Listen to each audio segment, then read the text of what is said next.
What is up, guys? Delboy here. A quick prediction for Deontay Wilder versus Tyson Fury. This fight goes down on the 1st of December and it takes place at the Staples Center in LA. Deontay Wilder's WBC heavyweight title will be on the line, as will Tyson Fury's lineal status. Before we get into anything, I will go through their records and also briefly highlight their height and reach, etc. So Deontay Wilder has a record of 40-0 with 39 knockouts. The only man to actually go the distance with Deontay Wilder was Bermane Stiverne, but Wilder did knock him out in the rematch. Tyson Fury has a record of 27-0 with 19 stoppages. So as we can see, it's obvious that Deontay Wilder is the bigger puncher out of the two.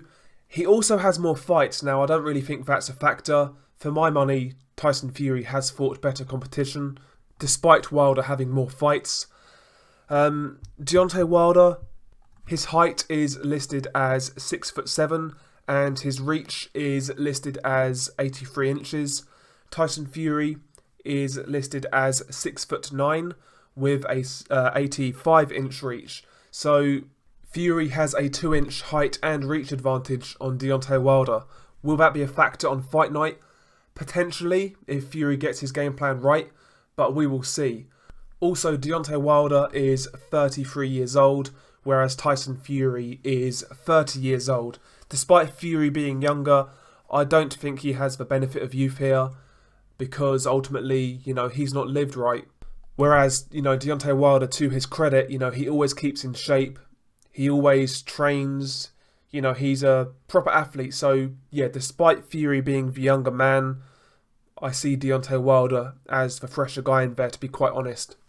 Now we've got through the records and the height and reach, etc., where do we start in regards to this fight? The first question I would ask, naturally, is Tyson Fury even ready for this fight? Tyson Fury and his problems are well documented. Essentially, he beats Vladimir Klitschko back in November 2015. He becomes the man, but goes off the rails soon after. Since that Klitschko win in November 2015, it took Tyson Fury nearly 3 years to return to the ring. He returned in June 2018. Now, in that time off, Tyson Fury was going through various issues, ballooning up in weight, consuming vast amounts of alcohol. He was on cocaine, he was going through mental health issues. So, when he was away, he wasn't exactly living the life, let's put it that way. And the question is, how much damage did he do to his body in his time out? He came back in June this year, like I said. He fought a cruiserweight by the name of Southpaw. In that fight, Tyson Fury didn't look good, as we expected, after such a long layoff. After the Southpaw fight, he then fought Francesco Pianetta.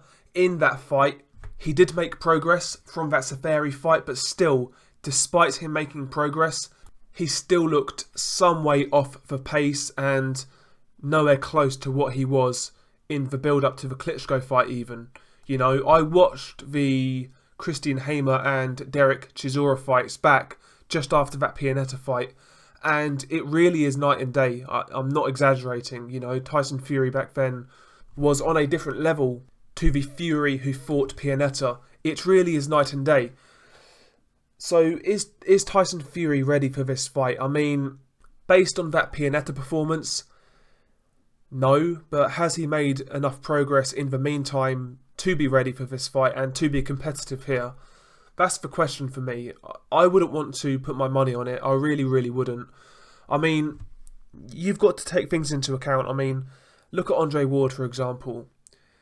And I'm not the biggest Andre Ward fan, but he's a consummate professional. And when he was out of a ring for less than 3 years, I think it was like 2 years with Andre Ward, he came back and he fought 3 kind of warm-up fights before he fought Sergey Kovalev. And he took several months to prepare for Kovalev. I think that fight was announced in like March of the year and they fought in November. Something like that. So even somebody like Andre Ward, who kept himself in good shape, who was out for less time, still took more preparation time than Tyson Fury. That says it all to me. You know, that really says it all. I cannot see Tyson Fury being ready in time. I can't, you know. To me, I worry he's done a lot of damage to his body. Yes, he's done great in losing weight. Yeah, but to me, something about him looks off. I looked at the weigh-in for the Klitschko fight, and yes, obviously Tyson Fury was 3 years younger, but he looked so much fresher and healthier then. It's only been 3 years. To me, he's aged a lot in those 3 years. His body looks tired, despite him losing all that weight. Something looks off to me, it really does. But, yeah, I very much doubt Tyson Fury can get to the level he was in the couple of fights leading up to Klitschko and the Klitschko fight. I can't see Tyson Fury being in that type of shape and that type of form. I don't think we will get a best version of Tyson Fury. I've seen nothing to suggest that, to be quite honest. But what can Tyson Fury do, in my opinion, to have success here? Naturally, I think his style will cause Deontay Wilder problems. Tyson Fury, we all know he's a mover. He's a switch hitter. He can fight both orthodox and southpaw. And, you know, naturally, I think his movement will give Deontay Wilder problems, because Deontay Wilder does need to kind of set his feet to land that hard right hand. And early on, I could see Tyson Fury just picking up rounds based on that jab. It's like a nuisance jab. Doesn't really commit to it a lot, but he'll keep flicking it out, and, you know, he'll try and keep you off balance. He'll pivot. He'll change the angles. He'll try and step around you, etc. And, you know, for somebody like Deontay Wilder, I think that will cause him a lot of problems. And in the first few rounds, I could see Tyson Fury being up, even though I don't think he's at his best. I think his style will give Deontay Wilder problems early on. To me, it's just how long he can kind of maintain that game plan. Can he do it for 12 rounds? I'm not so sure. To me, he was gassing in the Pianeta fight. He was getting a bit more flat-footed, etc. And even in the Klitschko fight, Klitschko in the last couple of rounds actually had success. He landed that right hand a few times. You know, can Tyson Fury mess Deontay Wilder around for 12 rounds and not get tired, and most importantly, not get hit with that big right hand? I'm not so sure. I'm really, really not. Even if this fight is low output, which I suspect it will be, fighting somebody like Deontay Wilder is very taxing, because it takes a lot of mental energy to concentrate for 12 rounds against a puncher as dangerous as Deontay Wilder, against a guy as unorthodox as Deontay Wilder, against a guy as quick as Deontay Wilder. You know, that takes a lot of mental energy, and, you know, that seeps into your physical side of things, and it will tire you out, you know, to try and be on your P's and Q's in a 12-round fight, especially at heavyweight. It's tough going. And as the fight wears on, I do worry for Tyson Fury, especially after this long layoff. I think he can do things to fiddle his way through. Obviously, Tyson Fury is a switch hitter, and I think that southpaw stance could give Deontay Wilder problems. The only issue with that, you know, it's a double-edged sword, because, you know, a southpaw's kryptonite is a straight right hand delivered straight and quick, and, you know, Deontay Wilder's straight right is up there with the best of them. But Deontay Wilder carries his left hand low, and if Tyson Fury could switch into a southpaw stance and commit to that jab, that right hand jab, he can really take advantage of that low left hand. We saw Alexander Usyk do that against Tony Bellew as that fight wore on. Usyk's right hand jab, he's a southpaw, really took advantage of Tony Bellew's low left as that fight wore on, and I think Tyson Fury can do something similar here. Deontay Wilder gets hit with jabs at the best of times. You know, if you look at some guys who had a good jab, guys like Johan Duhaupas and even Gerald Washington, they were orthodox fighters, but their jab was still finding the target consistently. And Luis Ortiz, southpaw as we know, his jab was landing quite regularly on Deontay Wilder. So I think that southpaw jab could be a really, really good punch for Tyson Fury. I think another shot that Tyson Fury could invest in is the lead left from that southpaw stance. Luis Ortiz threw that shot a couple of times, and Wilder walked straight into it a few times. He never really saw that shot coming. And, you know, that's a hard shot to see as an orthodox fighter anyway. And, you know, Tyson Fury, you know, he's a guy who feints a lot. He he changes levels, he makes it hard for opponents to read. So that straight left, that could be a really effective shot for Tyson Fury as far as I'm concerned. And Deontay Wilder, he's been hit with that shot before. That's another shot I would like to see Tyson Fury throw in there in this fight, because I think, it will have success for him. Another shot from the Southpaw stance for Tyson Fury is the right hook over Deontay Wilder's jab. Now, Deontay Wilder's jab at times is a really good weapon. Sometimes he'll deliver it extremely well with power and speed and commitment. But there are times when Deontay Wilder does throw a lazy jab, and, these are the times when I think that right hook over the top, I think that is a shot that Tyson Fury has the ability to throw. I think the opportunities will be there to land that shot. So that's another shot from the Southpaw stance where Fury can have success. I really feel Deontay Wilder leaves holes, he's not a defensive master. He does leave a lot of openings. It's just whether you have the initiative to take them, and if you are not in fear of Deontay Wilder's power, because if you're in fear of Deontay Wilder's power, that's when you play into his hands, and also that is when he can also pick up the points himself based on him being the aggressor, him maybe being more active and landing the better shots. So yeah, I think the Southpaw stance in particular will give Deontay Wilder a lot of problems, and I think that could be a avenue for success for Tyson Fury. I don't recommend staying in the Southpaw stance though. I would like to see Tyson Fury switch it up. Tyson Fury is essentially an orthodox fighter. He is more comfortable there. A shot I would like to see him throw from the orthodox stance is a shot he doesn't actually throw often, and that is the straight right to the body. I think that is a shot that will again give Deontay Wilder something to think about. Because Tyson Fury feints so well, I think that is a shot that Deontay Wilder won't see coming and won't expect, and the straight right to the body is a good punch to take the steam out of your opponents. I would like to see somebody actually work the body of Deontay Wilder and see what happens. He's a slim guy, he's not the heaviest heavyweight out there, so, maybe sinking that straight right to the body could be a good shot for him. Even the jab to the body, just keep changing levels. Give Deontay Wilder things to think about. Deontay Wilder, essentially, he's looking for that one shot. And, if Tyson Fury is staying nice and active, giving him different things to think about, constantly changing angles, constantly changing stances, constantly switching things up, I really feel that will give Deontay Wilder all the problems in the world. But the issue with that is, that's going to take a lot of stamina, it's going to take a lot of energy and a lot of concentration for Tyson Fury to pull that off in a 12-round fight, Deontay Wilder only needs that one shot, and that is the issue. And that is my main problem with the fight. I think Tyson Fury has the skill set to give Deontay Wilder real issues. I just don't think he's ready for this fight yet. I think it's come too soon. I think he needs more preparation time, to be quite honest. I really feel he will walk onto a big shot, and that's going to be all she wrote. In regards to Deontay Wilder, on the technical side of things, there are things he can do as well to give Tyson Fury problems, or, give Tyson Fury something to think about at the very least. I would like to see Deontay Wilder dictate the fight by using lead hand control, try to gauge the distance and get his jab there before Fury's.